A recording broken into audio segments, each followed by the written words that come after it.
guess I'm excited by its innovation potential. We can really innovate how we work and how well that works in the new world of work.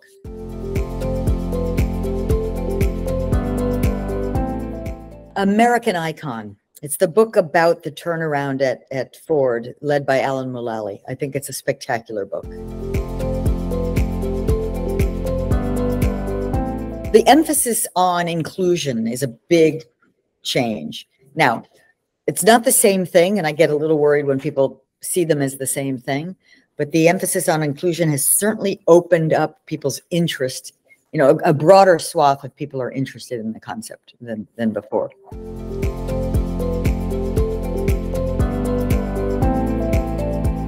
I mean, people, maybe the most thoughtful question is what has surprised you? What surprised you the most while writing it? And I've been asked that only twice. And as you said, I've done a lot of interviews. And my answer is, it really is, I did interviews in companies and collected data. I remain just truly surprised by how common it is for people not to make thoughtful distinctions in types of failure. How common it is for senior executives to say failure is off limits and not appreciate that by saying that, they don't magically turn people into perfect human beings. What they do, not so magically, is make sure that they don't hear what's really going on.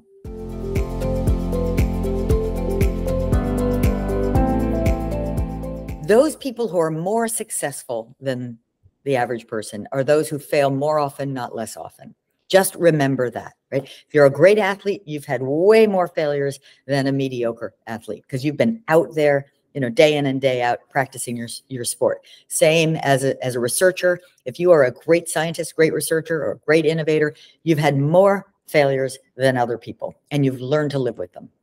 And that's where your success comes from.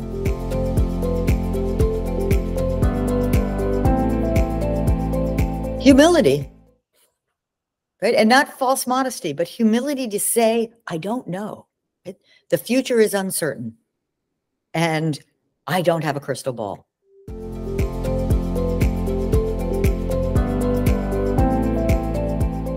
Hone your curiosity muscles.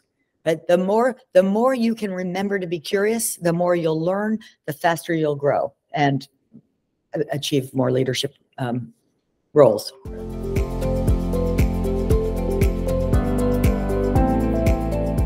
I'm reading Hamnet, which is a novel, and it's an extraordinary novel. It's fiction about like the Middle Ages, and it's a little bit, it's sort of a remarkable book because you keep imagining what life was like back then. Well, of course, if you love what you do, you're in better shape for work-life balance because, quite often you're really enjoying, you're feeling yourself when you're contributing something that matters. But I suppose something I don't do a good job of myself is to really mark off times of the day where you're not on your email, you're not just responding to things rapid fire, but giving yourself time to think and create. Satya Nadella.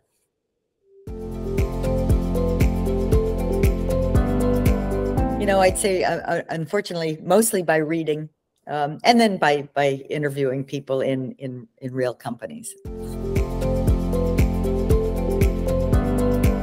That each and every one of us is a fallible human being, and our lives are nonetheless rich and adventurous for being fallible. Like, take more risks is basically the bottom line. Take more smart risks, especially, and train yourself to be happy with the learning, whether it's what you had hoped for or not.